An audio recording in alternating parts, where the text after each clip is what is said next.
নমস্কার বন্ধুরা, মানবীর রান্নাঘরে আপনাদের সবাইকে স্বাগত জানাই। আমার আজকের রেসিপি ফুলকপির ডাঁটার চচ্চড়ি। ফুলকপি আমাদের এই সময়টা প্রচুর আসে বাড়িতে, কিন্তু ডাঁটাগুলো অনেক সময় আমরা ফেলে দিই, কিন্তু ফুলকপির ডাঁটা দিয়েও খুব সুন্দর চচ্চড়ি বানানো যায়। আমি সেটাই আজকে আপনাদের সাথে শেয়ার করব। আমার মা দেখতাম এরকম ফুলকপির ডাঁটাগুলোকে রেখে দিতেন, তারপরে বিভিন্ন সবজির সাথে এটাকে চচ্চড়ি বানাতেন। সেই রেসিপিটাই আজকে শেয়ার করব। এই ডাঁটাগুলোর পুষ্টিগুণ কিন্তু অসাধারণ, কিন্তু আমরা অনেক সময় এগুলো ফেলে দিই, ভাবি যে এগুলো কি হবে আর। কিন্তু এইভাবে চচ্চড়ি যারা বানান তারা তো জানেনই, যারা বানান না তারা একবার বানিয়ে দেখতে পারেন, যে ভীষণই ভালো লাগে খেতে আর খুবই পুষ্টিকর। তো এই জন্য আমি এই যে এরকম ফুলকপিটা কেটে নেওয়ার পর যে অংশটা থাকে ওটা নিয়ে নিয়েছি, আর নিয়েছি শিম, আর হচ্ছে একটা গাজর, দুটো আলু, অর্ধেকটা বেগুন, ইচ্ছে করলে একটু কুমড়ো আর মিষ্টি আলুও দিতে পারেন। প্রথমে আমি এই ডাঁটাগুলো দেখুন খুব সরু করে কেটে নিয়েছি।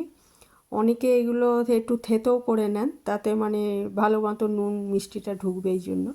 ওই যে ভেতরের অংশটা সাদা ডাঁটির, মোটা ডাঁটিটার ভেতরের অংশ, সেটা নিয়েছি একটু ফুলকপি ছোট করে কেটে নিয়েছি, আর ওদিকে গাজর, শিম, আর হচ্ছে বিন কড়াই, আলু, এগুলো আমি সব সাইজ মতো কেটে নিয়েছি। একটু মটরশুঁটিও দিয়েছি।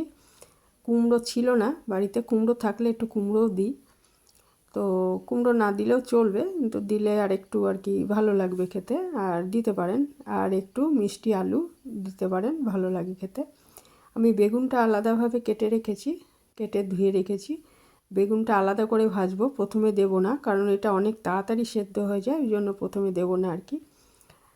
আর লাস্টে একটু ধনেপাতা দেবো। এই দেখুন আমার ছাদ বাগানে কী সুন্দর ধনেপাতা হয়েছে, তো সেখান থেকে আমি একটু ধনেপাতা নিয়ে নিচ্ছি।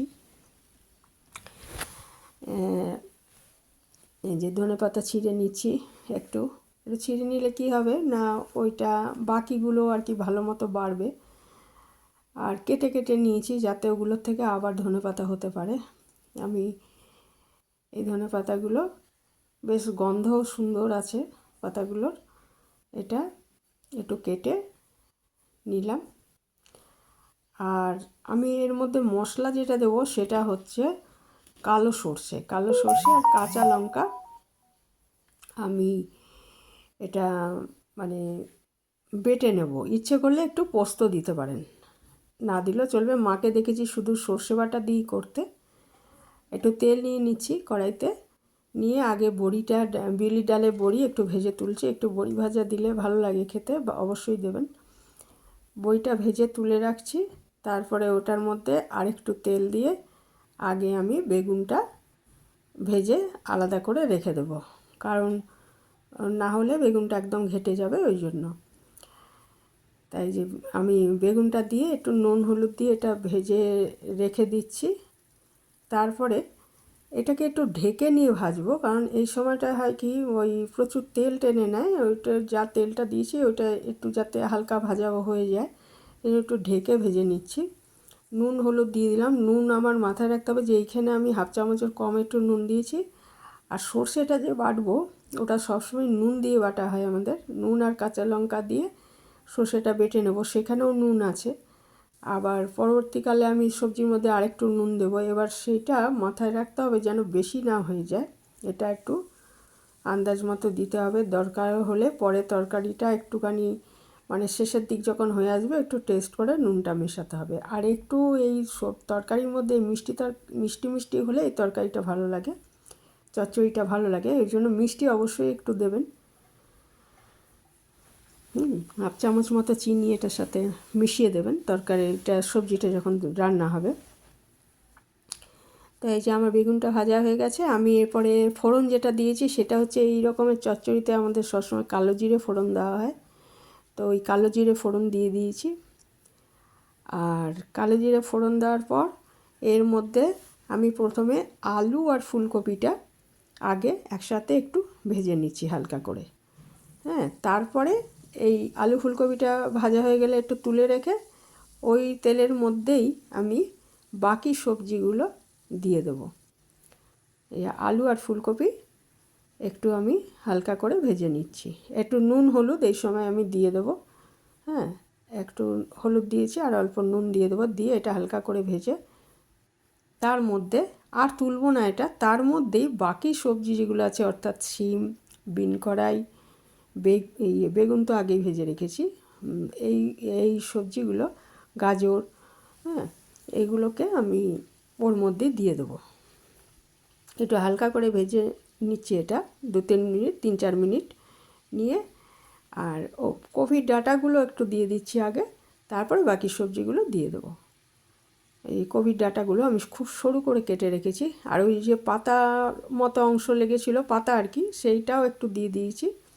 ইচ্ছে করলে এটা আপনি ডাঁটাটা থেঁতো করে নিতে পারেন, তবে সরু করে কেটে নিলেই সেদ্ধ হয়ে যায়, থেঁতো না করলেও চলে। এই যে এটাকে আমি একটু সাঁতলে নিচ্ছি 1-2 মিনিট, তারপরে বাকি সবজিগুলো দিয়ে একটুখানি নাড়াচাড়া করে সাঁতলে নিয়ে তারপরে কিন্তু এটা আমি ঢাকা দিয়ে রান্না করব। এটার মধ্যে জল দেব না, কারণ সবজির থেকে ঢাকা দিয়ে মিডিয়াম আঁচে রান্নাটা করতে হবে। চড়া আঁচ হলে কী হবে না, পুড়ে যেতে পারে তলাটা, সেই জন্য মিডিয়াম টু লো আঁচে, মিডিয়াম করলেই হবে, লোর দরকার নেই, মিডিয়াম আঁচে আমি এটা ঢাকা দিয়ে রান্না করে নেব। আর 5 মিনিট আগে রান্না করব, তারপরে ঢাকাটা খুলে আবার উল্টে দিয়ে আবার ওরকম 4-5 মিনিট রান্না করব। এই যে আমি বাকি সবজিগুলো দিয়ে দিলাম, হ্যাঁ, একটু 3-4 মিনিট নাড়াচাড়া করার পর বাকি সবজিগুলো দিয়েও আমি আবার 3-4 মিনিট সাঁতলে নিচ্ছি, নিয়ে এটা ঢাকা দিয়ে এই সময়টায় আমি যে মিষ্টি দেওয়ার সেই মিষ্টি একটু দিয়ে দিতে হবে, আর নুন যদি লাগে একটু নুন দিয়ে দিতে হবে, দিয়ে এটা ঢাকা দিয়ে আরও 4-5 মিনিট এটা রান্না করে নিতে হবে। রান্না করে নিলে এটা মোটামুটি সেদ্ধ হয়ে যাবে।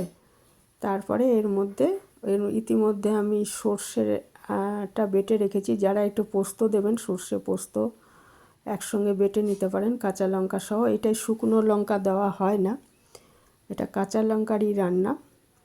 দিয়ে এবারে ওই বাটাটা, পোস্ত সর্ষে বাটাটা এর মধ্যে, এটা আবার 4-5 মিনিট, এটা প্রথমে 4-5 মিনিট ঢাকা দিয়ে রান্না করে নেব, নিয়ে ঢাকাটা খুলে একবার নাড়াচাড়া করে তলারগুলো ওপরে সবজিগুলো দিয়ে উল্টো দিকে চলে গেল, তাহলে উপরের অংশটা দিয়ে আবার ঢাকা দিয়ে 4-5 মিনিট রান্না করে খুলে দেখব যদি সবজিটা সেদ্ধ হয়ে যায়। সেদ্ধ না হলে কিন্তু আবার একটু ঢাকা দিয়ে রান্না করে নিতে হবে।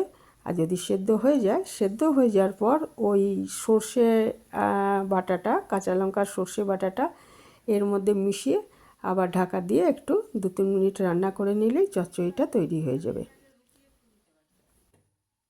এটা দেখুন উল্টে দিয়ে আমি আবার কিন্তু ঢাকা দিয়ে রান্না করে নিচ্ছি। এইভাবে ঢাকা দিয়ে রান্না করে নিলে আর জল মেশানোর প্রয়োজন হয় না। যদি মনে হয় যে না শুকিয়ে যাচ্ছে অথচ তরকারিটা সেদ্ধ হয়নি, তখন একটু সামান্য একটু জলের ঝিমকা যাকে বলে দিয়ে আবার ঢাকা দিয়ে রান্না করবেন।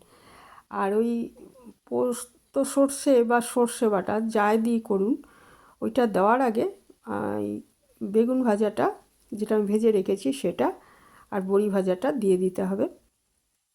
দিয়ে দেখুন আমি এই সর্ষে বাটাটা আমি এর মধ্যে মিশিয়ে দিলাম, ওই মশলা ধোয়া জল একটুখানি দিয়ে দিলাম, হ্যাঁ, দিয়ে এটাকে আবার ভালো মতো এটাকে নাড়াচাড়া করে ঢেকে রান্না করব। এবং তরকারিটা সেদ্ধ হয়ে গেলে দেবেন মশলাটা, সামান্য একটু বাকিও থাকতে পারে, তো এটা এই মশলা দিয়ে করার পর ওটা বাকিটা সেদ্ধ হয়ে যাবে, কিন্তু একদম শক্ত থাকলে দেবেন না মশলাটা। মোটামুটি সেদ্ধ হয়ে যাওয়ার পরই মশলাটা দেবেন। আর এটা আবার ঢাকা দিয়ে রান্না করে নেব আবার 2-3 মিনিট নিয়ে, তারপরে আমি এটার মধ্যে ধনেপাতা মেশাবো। আর যদি দেখা যায় যে একটু তরকারি সেদ্ধ হয়ে গেছে, মশলা মেশানো হয়ে গেছে, তাও জলভাবটা যাচ্ছে না, এটা কিন্তু একদম শুকনো শুকনো হবে রান্নাটা, তাহলে 1 চামচ কি 1.5 চামচ আটা বা ময়দা দিয়ে এটাকে মিনিট খানেক নাড়াচাড়া করে নিলেই চচ্চড়িটা রেডি হয়ে যাবে। আমি কিন্তু আটা বা ময়দা দিইনি, কারণ এমনি শুকনো হয়ে গেছিলো এটা চচ্চড়িটা, কাজেই আর আটা বা ময়দা মেশাইনি। এই ধনেপাতাগুলো দিয়ে দিলাম, বাগান থেকে যে ধনেপাতাগুলো তুলে এনেছিলাম মোটামুটি হাতে ছিঁড়ে দিয়ে দিয়েছি, তাই একটু বড় দেখাচ্ছে। তো এই ছিল আমার আজকের রেসিপি। সুস্বাদু চচ্চড়ি রেডি, ফুলকপির ডাঁটার চচ্চড়ি রেডি। এগুলোর মধ্যে কিন্তু অনেকটাই আমরা যে ফেলে দিই, মানে ভালো জিনিসটা, খনিজ পদার্থ, ভিটামিন এগুলো বেরিয়ে যায়। কাজে এইভাবে রান্না করে দেখতে পারেন, খুবই ভালো। গরম ভাতের সঙ্গে খুব ভালো লাগে, আবার রুটির সাথেও কিন্তু এটা খেতে খুব ভালো লাগে। এই ছিল আমার একটা সিম্পল রেসিপি আজকে। ভালো থাকবেন সবাই, আর এখানেই শেষ করছি।